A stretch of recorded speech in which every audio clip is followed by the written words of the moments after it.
For years, anime fans have watched Hollywood try and fail to adopt beloved series into live action.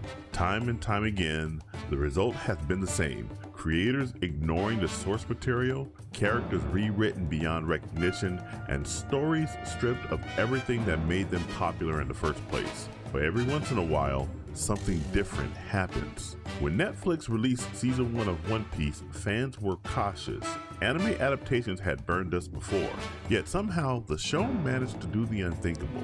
It respected the original work of Eiichiro Oda while translating that world into live action. So the real question going into season 2 wasn't whether the first season was good, the question was whether Netflix would ruin it. Because if there's one thing Netflix has developed a reputation for, it's this. A hugely successful first season, followed by a disappointing second season that loses the audience.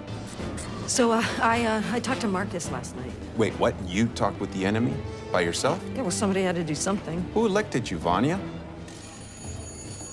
It's, Victor. Who's Victor?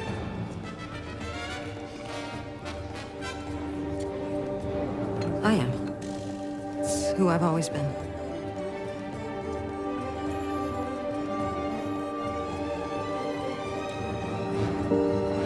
Is that an issue for anyone? No, I'm good with it. Yeah, me too. Cool.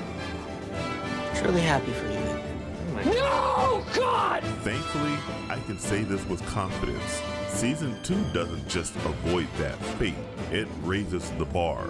And in my opinion, Netflix's One Piece is now the standard for animated live action adaptations. Hey everyone, this is Chris Bolts and I'm coming in with a review of Season 2 of Netflix One Piece. Now before I do get into the content, do make sure you like, share, subscribe, turn on the post notifications, all that stuff really does help me out. Now, one of the biggest concerns whenever Netflix announces a second season of a hit show is that the series becomes a victim of its own success. The first season builds momentum because the creators are passionate, they're hungry, they're trying to prove something. But when the second season arrives, things change.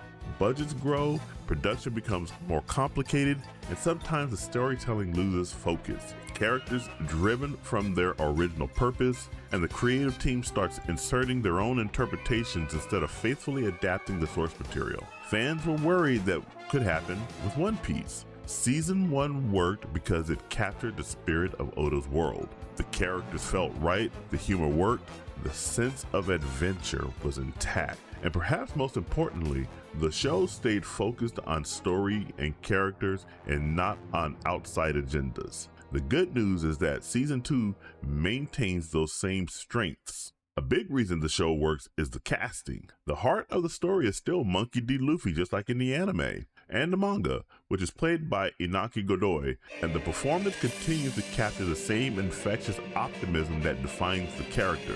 Luffy is supposed to be reckless, joyful, stubborn, and endlessly determined, and Godoy nails that balance. But what makes the performance even more impressive is the dedication behind it. Godoy actually learned Japanese so he could communicate with fans of the original manga and anime in their native language. That level of respect for the source material says a lot about the production. And it isn't just him. The rest of the Straw Hat crew continues to feel authentic. Roronoa Zoro remains the stoic swordsman. Nami retains her clever, pragmatic personality. Usopp still balances comedy with that surprising courage. And Sanji, which is played by Taz Skylar, continues to stand out. Skylar actually trained in cooking so he could portray Sanji's culinary abilities more authentically on the screen. Again, that level of dedication matters, because the more seriously the actors take the world of One Piece, the more believable that story becomes. Another area where Season 2 really improves is the production design. Season 1 already impressed viewers with its colorful sets and practical environments. But Season 2 pushes that scale even further. The world of One Piece is strange by design. It's a mix of fantasy, adventure, exaggerated personalities, and bizarre technology. and the show fully embraces that weirdness instead of trying to tone it down. The costumes are incredibly faithful to the manga and anime designs, and many of them look almost one-to-one with their illustrated counterparts. For example, look at Miss Golden Week and how her loud Austin Powers type colors on her clothing matches almost to the T what they look like in the anime and manga. Another one that's a good standout is Miss All Sunday, who is Nico Robin. She looks almost one-to-one to her anime and manga counterpart. The environments feel bigger and more immersive, and the visual effects are noticeably stronger. One of the best examples is the introduction of the giants Dory and Brogy. Interactions between the Straw Hats and these characters could have easily looked awkward or artificial, and to an extent they do, but instead the effects are almost seamless. You can still notice some things here and there, but for the most part, the contrast works between making the actors who portray Dory and Brogy appear larger than life, and then setting them against the backdrop of Luffy, Nami, Usopp, and the Baroque Works assassins, who look small in comparison. Moments like that show just how much effort the production team is putting into respecting the scale of Oda's world. While the Straw Hats are the emotional center of the show, one performance in season 2 really stood out to me, and that would be Mr. 3, a member of the assassin organization Baroque Works. He's played by the estimable David Dalsmalchian. Now, this is an actor who could have easily just phoned in the performance. He's already established himself with roles in major films like The Dark Knight, Dune, and Oppenheimer. But instead of treating the role as a small side character, Dalsmalchian fully commits to the personality of Mr. 3. The character is theatrical, he's refined, and he's obsessed with Baroque artistry. So much so that he literally explains that it's the reason the organization is named Baroque Works. Dalsmalchian leans into that personality with complete confidence, and the result is a performance that perfectly captures the strange charm of the character. It's exactly the kind of performance you want to see in a live-action anime adaptation. Now, of course, there is one controversy surrounding season 2 before it even released, and that was the casting of Vivi Nefertari, played by British Indian actress Charitra Nashandran. Some people immediately labeled the casting as a race swap, and it's not hard to see why, because in the anime and manga, Vivi appears to be a white girl with bluish hair, when the actual live action is being played by an Indian actress with the same blue hair. But that criticism doesn't really hold up when you consider what the show is actually doing. The live action adaptation is interpreting the world of One Piece through a lens that reflects how these characters might exist in a real world setting. More importantly, the performance itself stays faithful to Vivi's personality. She's compassionate, determined, and deeply loyal to her kingdom. Chandran's performance may not be the standout of the season, but it's still solid and respectful enough to the source material. And once audiences see the character in action, I suspect most of the controversy will fade away.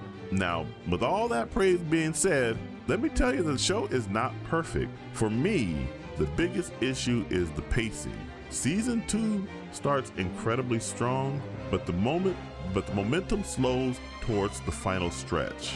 Part of that problem comes from the nature of the adaptation itself. The original manga and anime spans hundreds of chapters and episodes. Compressing all of that into just 8 episodes inevitably creates some awkward storytelling choices. Certain events feel rushed, some storylines appear slightly out of order, and at least one new character created specifically for the show feels unnecessarily.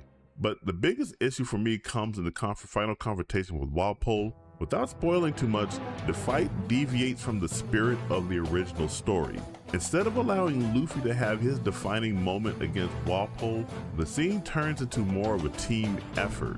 That change undermines what should have been a standout moment for the captain of the Straw Hats. and that leads to another minor criticism of the show overall. This season gives Zoro a lot of combat spotlight, while Sanji and Luffy actually feel slightly underutilized in the fight choreography. Now Sanji does have some scenes where he does stand out and whatnot, but none of it compares to what Zoro was given in this show, and I feel that a lot of Luffy being the titular character, he didn't really have that much action scenes in the anime. Now I wonder if that's due to the limitation of making his stretching ability stretch out in the show for part of the pun and whatnot, but I would have liked to have seen Luffy have more action scenes and have handled Walpole by himself, but beggars can't be choosy, I suppose. It's not a major flaw, but it is noticeable, especially if you are a One Piece fan. Now, even with those issues, Season 2 is still an incredible achievement. It proves that adapting anime into live action can work when the people behind the project genuinely respect the original material. The actors are dedicated, the production team understands the tone of the world, and the involvement of Eiichiro Oda continues to anchor the series in the spirit of the manga. Because of that, I'm comfortable saying something I never thought I would say about a live action anime adaptation. Netflix's One Piece is now the standard. Every future adaptation will inevitably be compared to it, and if other studios want to know how to do this correctly, this show should be the blueprint. The only thing Netflix needs to do now is simple. Don't make fans wait 2 or 3 years between seasons. If they can keep the momentum going, this series could become one of the most successful anime adaptations ever made. And for that, the score for One Piece Season 2 earns a strong 9 out of 10. It's not perfect, but it's proof that when creators respect the source material and commit fully to the world they're adapting, something special can happen. But those are my thoughts on Netflix One Piece Season 2. What do you guys think about Netflix One Piece Season 2? Jump down in the comments and let me know what you think. And make sure you like, share, subscribe, turn on those post notifications. All that stuff really does help me out. And remember, this is Chris Boats signing off, and I will catch you guys in the next video. Take it easy.